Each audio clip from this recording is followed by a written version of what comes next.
I absolutely love this book. The center of this book, so the whole structure of Philippians is centered around chapter 2 of Philippians and what's called, in nerdy biblical circles, kind of the great Christological hymn of the New Testament, or Christological poem. And so the whole thing is centered around really this early Christian hymn. And all of Paul's themes in Philippians, before and after, and I'll kind of break this down for you a little bit more here in just a minute, but it all ties back to this 6 verses in chapter 2. And this is a frequent one if you ever go to confession. It's a frequent one the priest is going to give people to reflect on as an act of penance after confession, because it's so much about the humility of Christ and what Christ has done for you, right? And the forgiveness that has been given you. Hi, Oliver. Given to each of us through the saving work of Christ. So it's about him and about what he's done for us. So usually when you're doing an introduction to a letter, you want to identify the authors, you want to kind of know the time frame, you want to kind of know what's the story, right? So St. Paul is writing this letter to the church in Philippi. Philippi is in Greece. Anybody been to Philippi? No, I haven't been there either, so I can say whatever I want. So yeah, the euros are crazy, right? This is the first Christian church in Europe. Okay, so St. Paul plants the church in Philippi on his second missionary journey, probably about the year 50 AD. And this is some years later. This is one of Paul's prison letters. So Paul, he's a multiple-time convict. You guys kind of know that about him, right? He's getting thrown in jail all over the place. And this is one of the times he's in prison. And the neat thing about this letter is these people in Philippi really love St. Paul. That's not true everywhere he goes, okay? So you guys know he can famously be kind of an ornery old cuss, but these people really like him. And the reason this is relevant is the church in Philippi sends this guy Epaphras, who's one of the church members, to go to Paul in prison, and they bring him some money. All right, so the church takes up a collection for Paul, and they send Epaphras, and Paul is so overwhelmed by their generosity and their love for him that he writes this letter and sends it back to the church in Philippi with Epaphras. All right, so this is, and you're going to see, knowing that context, then you'll see this in chapter 1, and you'll see some of the themes of how grateful he is that he's in hard straits. He's in prison, and some people remembered him and cared about him and went to visit him and sent a financial gift to him as well in prison. There's been a lot of hardship in Philippi, so Philippi hasn't been the easiest place to plant a church. Some of the churches that Paul plants have a little bit easier of a time than others, but Philippi's been a rough go. And one of the cross references in the homework, so every week we'll have you reading something else in the Bible that has to do with Philippians. And this one, you can read about the planting of the church in Philippi in Acts chapter 16, right? So Acts of the Apostles details the ministry of Paul and on his second missionary journey, Acts chapter 16. So you'll read that as part of the homework this week. But it's been kind of a rough go. There's been lots of resistance in Philippi. And I read a whole thing today about, why was this a particularly rough place to, the mean streets of Philippi, why was it such a rough place to plant a church? I guess this was kind of a common place that retired Roman soldiers moved to. So people who'd been serving in the Roman army, and they all kind of moved, this is the Florida of the ancient world. Yeah. San Antonio. San Antonio is where retirees are moving now. Yep.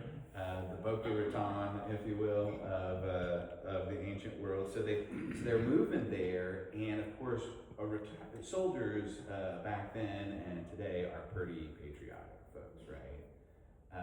And they are loyal to the king. And now you have this message, right? And this is one of the key stress points for the early church is the earliest message is Jesus is Lord, right? And that was what they said about Caesar. Caesar is Lord. That was the proclamation of the Roman Empire. And this is where the church and the Romans are immediately butting heads because the Christians no longer will say Caesar is Lord. And this is what gets them in trouble over and over again. It's what gets St. Lawrence killed during the Valerian persecution 200 years later. So over and over again, Christians no longer will say Caesar's Lord. How many lords you got? Right? One, right? One Lord, Jesus Christ. And that's the basic Christian proclamation from the earliest days. And so that puts them at odds, right? Because you got them in town now saying, no, you got a new king. You got a new Lord. He is the Lord. Jesus. So there's been a lot of resistance in this place. It was true for Paul. And again, you'll read some of that in Acts 16. And it's true after he leaves, right? So Paul, he's there for a little while, and then what's he going to do? Keep on keeping on. But folks who stay behind, they've also had a really tough time. So Paul's he gets this gift, he gets this visit from Epaphras, he's in prison, and he wants to write a letter back to them saying, thank you, and giving lots of encouragement to keep on living the Christian life, right? So he sends this back with Epaphras. What the interesting thing, Philippians is kind of unique because Paul is really good at developing arguments, all right? So he's a very linear thinker through most of his letters. But as I said a minute ago, Philippians is a little different than that. It's sort of a collection of 6 short reflections or 6 short essays, or however you want to say that are kind of circulating around those 6 verses that are in that Christological hymn or that poem, artistically kind of retelling the story of the incarnation, the life, the death, and the resurrection of Jesus Christ. And these verses are going to be familiar to you when you cross over them in chapter 2. Though he was in the form of God, he did not count equality with God a thing to be grasped, but humbled himself and became obedient unto death, even the death of the cross. We think that was an early Christian hymn. Real banger of a early Christian hymn. I don't know, but so all these sections kind of float on that. So consider that kind of the heart, and then there's all these short reflections that are around it. And what Paul's going to do in each of the other sections is he's going to pick up on a key word or a key idea from that hymn, and then weave it into his teaching. Okay. So it's kind of a neat. There's not this is a very un-Paul, we kind of think of Paul as the first systematic theologian, and if you've read Romans or something, it's just kind of some painstaking arguments at times, and your head is getting a little heavy. This one, kind of quick, shorter reflections, all of which are so Christ-centered. So it's going to be something that I suspect everybody here is going to relate to.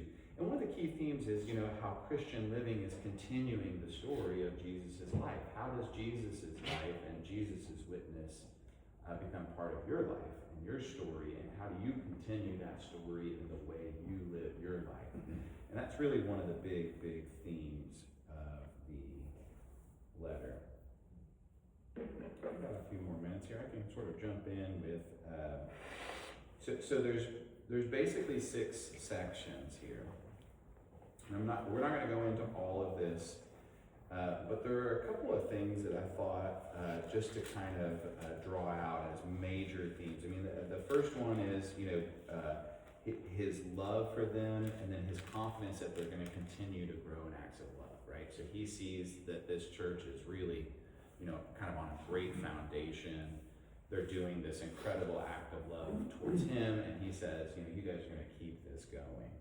That's basically the first section. The second section is really interesting, and it forms so much of our thinking around death and life after death, because he's saying, I'm in prison and they might kill me, or they might release me. And either way, I'm going to be fine. If they kill me, then I'm going to go be with the Lord, and that's what I really want. But if they release me, well, then I can keep going and keep my work going as, a follower of Christ. And so you see in this, how truly converted Paul is, right? And that goal that for each of us, you see that he's like, okay, they execute me. Why is he in prison? Just because he won't say Caesar is Lord, right? He won't say it, and he teaches the others, don't you even think about saying it. So, if he dies and they kill him, all right, that'd be fine. And if they release me, all right, that'll be fine too. Either way, I'm here because of Christ. So that's section 2. And then section 3, these are the 3 sections that are before the hymn. And section 3 is about following Jesus' example, and an example about suffering. And so there's some questions in this first packet about suffering, and I hope that kind of gets everybody thinking about, what does suffering have any point? Is there any meaning to it? How do you handle it? These are all really, really good questions to reflect on. And then, as I say, we get the hymn, and then there's 3 sections after it. The 3 sections after it are a little longer than the first 3 sections. The 4th section, there's 2 kind of shining examples that he gives that people want to imitate. There's Timothy. This is St. Timothy, the young follower of Paul. And then there's Epaphras, again, the guy who has come to visit him. He's saying, you can look. To me, that's his next section, his own example. Or you look to these guys, or of course you look to Christ, right? So everywhere you look, there are great examples to follow. And Paul is pointing them to follow that example. And then the book ends in chapter 4, the last section, is just challenging them to keep the story of Jesus going. There's a conflict between 2 of the prominent women who are in this church, and he's urging them, hey, bury the hatchet, all right? Live in peace. And then the last thing, of course, that he's talking about is his total dependence on Christ as the one who strengthens him. So, to me, what I think on the 5 weeks from now, what are your takeaways going to be? I think you get a really unique window into Paul's mind through this letter and his thinking and his heart. It's a lot of personal appeals, which I find pretty compelling. I think you'll get a sense of how close he is to Jesus and his own sort of Christ-centered spirituality. And I think some of the language he uses here is pretty unique in that way. That I think that'll be something to take away. And I think and this is the last thing I'll say, and then we can go to the groups or whatever. But I think you would be hard pressed to really read and study this letter and not take away that knowing Jesus is a deeply personal and transformative thing. That's the main thing. Paul's life has been totally changed because of this encounter he's had with Christ, and his faith has grown, and I think that's a big takeaway for all of us, that how deeply personal it is for Paul, how deeply transformative it's been for him, and how that informs our own spirituality, and how deeply personal and transformative knowing Jesus can be for all of us. So that's kind of a quick sketch. Obviously, there's a lot more to come. The study really relies on, there's sort of 3 phases to it. There's the personal Bible reading, the packet sort of has a few summary points about what it is you're going to be reading. There's a homework section. So that personal reading and homework, critical if you're going to get a lot out of this study. I mean, can you come to the study and not have done homework? Of course, we're not going to kick anybody out or anything like that. We won't shame you, but you get a lot more out of it if you've had a chance to spend some time reading God's holy word and then answering the questions. And then we come and share with each other, and hopefully you have an insight that blesses someone else, and they have an insight that blesses you, and then your experience is that much more enriched, and then you'll come and I'll put you to sleep, and then we'll be on the way. So that'll be that's the way the study goes. Quick question. Yeah. Where was he in jail? No?